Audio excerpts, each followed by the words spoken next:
Can I ask you what would be our possible topic that we're going to discuss this afternoon? Yes, Jaika? I think it would be the fertilizer. Okay, so it's all about fertilizer. Okay, so we're going to discuss the fertilizer. Okay, Kristen says earlier that she knows fertilizer according to the kinds, the organic and then the inorganic fertilizer. Okay, so this time I'm going to group you according to the kinds of the fertilizers because we have two types of fertilizers according to Christine. We have the number one and then the inorganic fertilizer. But we are going to have a debate no, as to the discussion, as to the idea and your opinion about what is organic and what is inorganic fertilizer, or what are those type of fertilizer. Okay, so I'm going to ask a volunteer who among will be grouped to the organic fertilizer. Okay, you are volunteered for the organic fertilizer. Okay, please stand here. Okay. Okay, and then the remaining students seated are you are inorganic. Okay, please transfer your inorganic fertilizers. The inorganic, and then transfer the organic fertilizer. Okay, these are for the organic fertilizer and then the inorganic fertilizer. Okay, you're going to form a V shape. Okay, ready?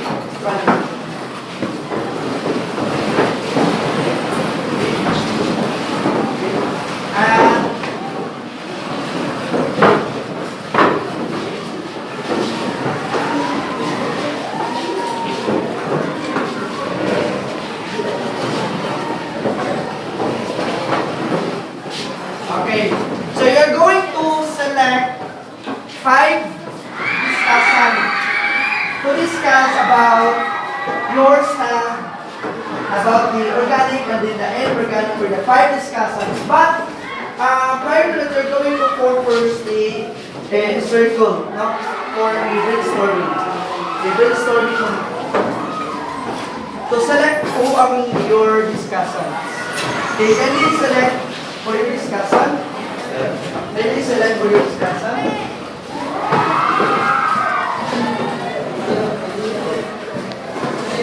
For circle. To select and study first the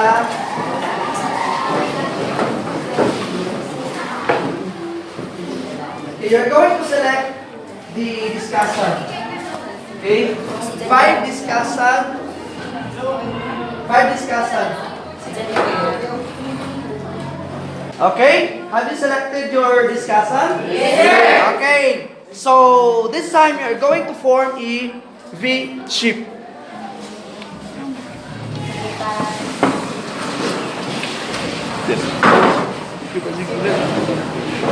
V shape. Okay. First discussion, second, and then the fifth discussion. Okay. The remaining students are for the observer. Okay. And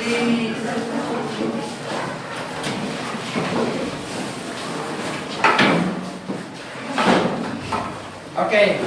So we're going to toss a coin. Who would be the first discussion? Okay. What group? What would be the stand for the organic head? Okay. Okay. Tail. Okay. So head and then the tail. Okay. So the first to discuss are for the organic fertilizer. Okay?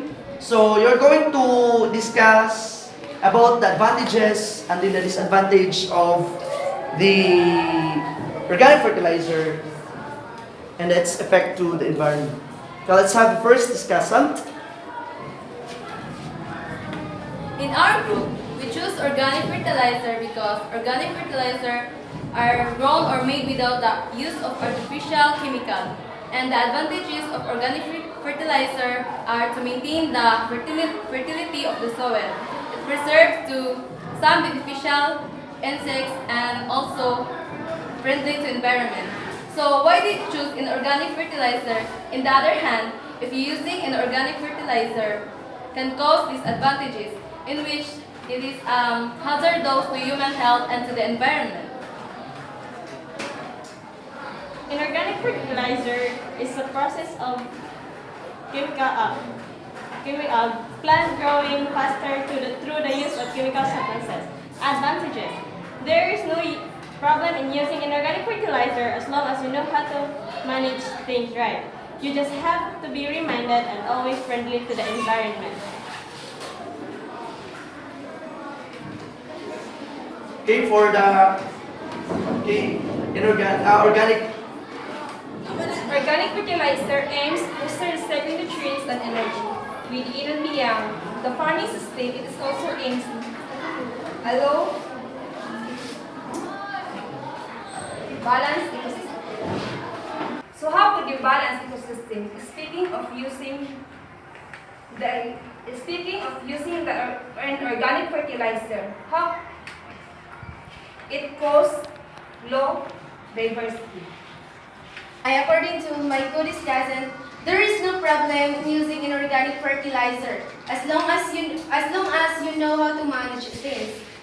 And yes, you are right. It causes low diversity. Only if you are not aware of its proper uses and you are not able to use it in a proper way and in a proper place. And now I have here a follow-up questions to you. Why do you choose organic fertilizer even if you already know that it's a long process and it takes time in the way of farming? Yes, we admit that using organic fertilizer will take time, but that doesn't make even sense because that's not a big deal. What we are referring to is the advantages of using organic fertilizer, that using it can maintain the fertility and productivity of the soil, and it can increase the harvest and the yield of a field or a plant. And because of that, we are supposed to choose organic fertilizer because it is friendly to the environment, and that's all. What about the demanded food and supply to our country now? Are you sure that they can wait their time process of using organic fertilizer? I know and we know that the demand of the market increases, but in using inorganic fertilizer may cause bad effect to the consumer who consumes it.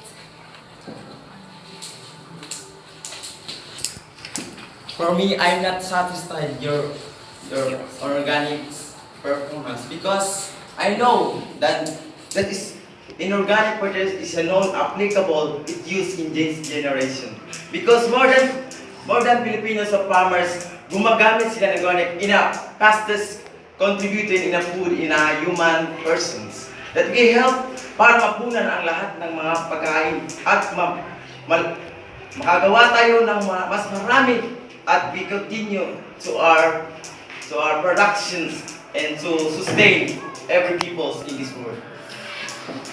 So, you are just concerned with the people, not with the other living organisms who are given a protection. Republic Act says Republic Act number 9168, an act to provide protection to new plant varieties, establishing a national plant variety protection board and for other purposes. So where's the protection there if you keep on using an organic fertilizer? It can protect in a manageable. Kailangan pag mo ina-apply in a good practices, dapat manage and meron tayong mga procedures na dapat i-carry out and dapat nating satisfied ang lahat ng ating ginagawa in certain way. At isa pa, when we're talking about farmers, kung ikaw ay totoong farmers, dapat gumawa ka ng hindi yung matagal, long processes. Because inorganic fertilizer is the most effective to apply in our crops. Not only the crops, but all the plants. Makakaya mo ba sa konsensya ng maraming mga butong? For example, our market demand. Naubusan na tayo ng products, tapos tayo ay continue to use an organic fertilizer. But alam niyo na ang inorganic fertilizer ay mas madaling gamitin natin. Kaya ba ng konsensya nung makikita kayo ng mga tao maraming nagbutong kasi pinapatuloy niyo ang inorganic fertilizer na ginagamit? So with that, you're helping people strive, but you're letting some organisms die? Not all organisms are dying when we're using inorganic fertilizer, right? Because there's maraming magkaibang mga chemicals, inorganic fertilizer na gagamitin natin para makontrol yung mga insekto na matake sa ating mga pananim. At sa makatuwid, lalago na naman ang demand. At dito, meron namang inflation magaganap. Kung gagamitin natin organic fertilizer, hindi natin gagamitin ng utak, wala tayong magagawa. Kukulangin tayong mga produkto. At sa pa to ng ating pagbansa ng pagbibigan. Paano kung patuloy pa rin kayo gumagamit ng inorganic fertilizer? Di ba makaka-apekto rin yan sa taong kumakain ito? Paano ka na naman nakakasiguro na makakapekto ito 100%? Kadalasan, kung maobserbahan natin sa ating kapaligiran na maraming tao nang namamatay dahil sa mga sakit na nakuha mula sa ating kinakain. Ito ay dahil sa ina-apply na chemical dun sa pananim. Sorry, I'm not satisfied sa your answer. But sa aking nakikita dito sa ating bansa, hindi naman dahilan na pagkamatay ng mga tao ay nakukuha sa chemical o sa ating ina-apply na inorganic fertilizer. Kasi when we're talking about inorganic fertilizer, marami itong paraan para kung ito ay kakainin mo, hindi mo makakain ng chemical dito. Like spray, hugasan ng kung i-sprayan mo yung pananim mo, tapos kung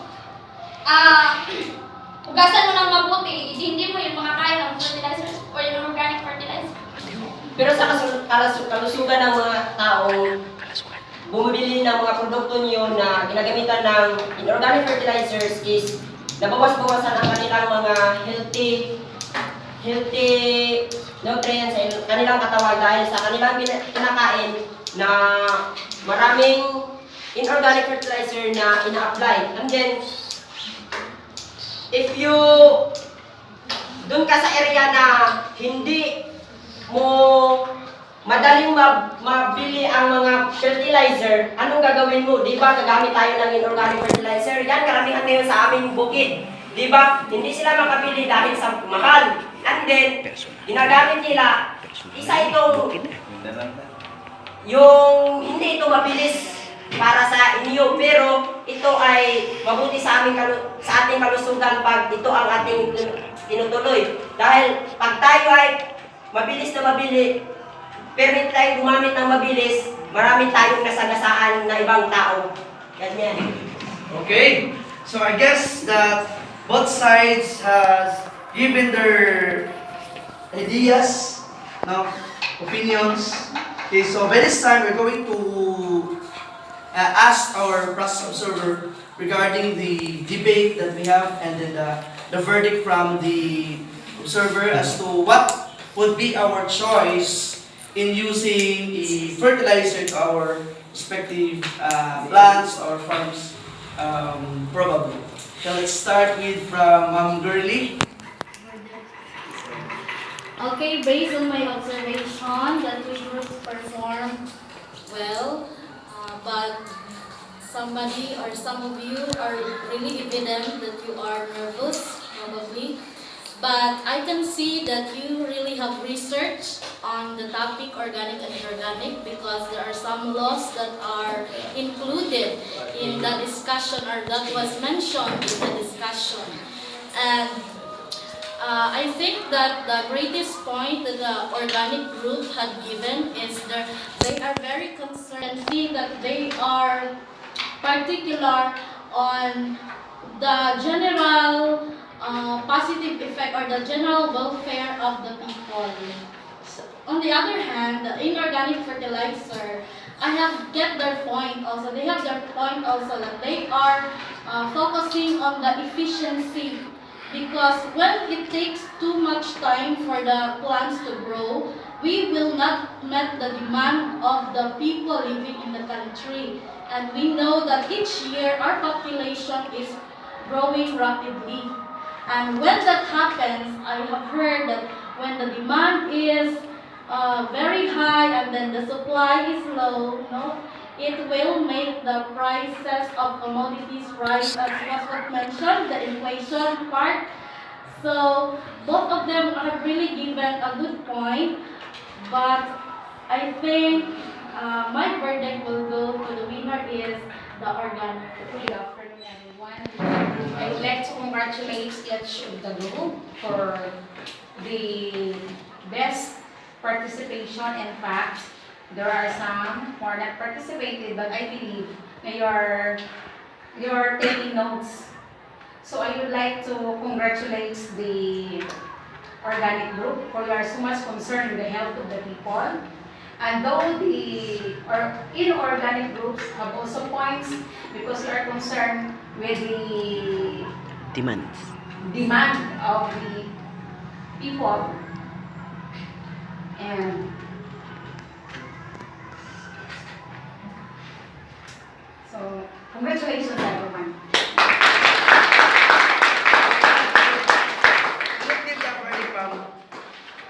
Winner.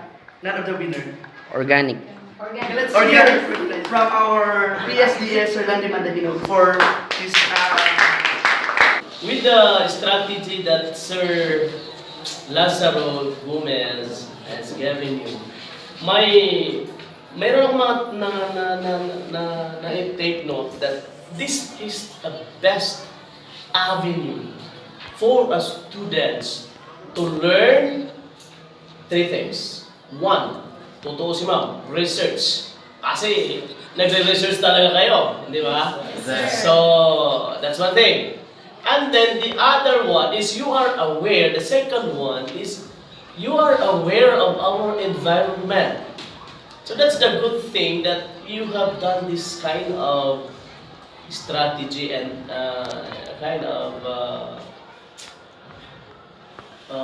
methods of having this debate. And the third one is that it's ano tawag nito nila? Discussant has their own brilliant ideas as to give their defense and as to meron lang konting nakakalimutan, but generally 100% thumbs up ako sa inyo. Bakit ako na-observe? But then it would be better if this strategy of debating in a certain point, kasi the objective is just to identify the best and then fertilizer to be used. But then you have expounded a lot. Three good things that I have cited. At yung mga nakikinig dyan, yung nasa likod, I am not saying that these discussants are good. But those who are at the back, in the next observation, gusto ko sila naman ang magiging discussant. Okay ba yun? Yes. Okay, so mag-volunteer kayo. Now, the organic and the non-organic, ganito. Yung mga organic ay pro-life. Ito, mga pro-life kayo. Ay maganda yan. And pro-environment, maganda yan. Ito naman ay pro-public demand. Ayaw nilang magutom. Magutom yung kababayan. Ganahag magutom. Okay? Yes. And then, yung process, the process that Di kailangan magutom. the organic group has presented, that para bang ganito ang gusto nila. It's a long process, but it takes time. Ito naman sa kanila, ano yan eh. Ganito, inorganic team, congratulations kahit yung boto ko ay mapunta sa organic. Okay, so let's give a hand to our process observer, Ma'am Gerlie, Tagalo. Ma'am, our school head. And of course, our energetic, the busiest man of the district, PSDS, Landy, Mandahinog.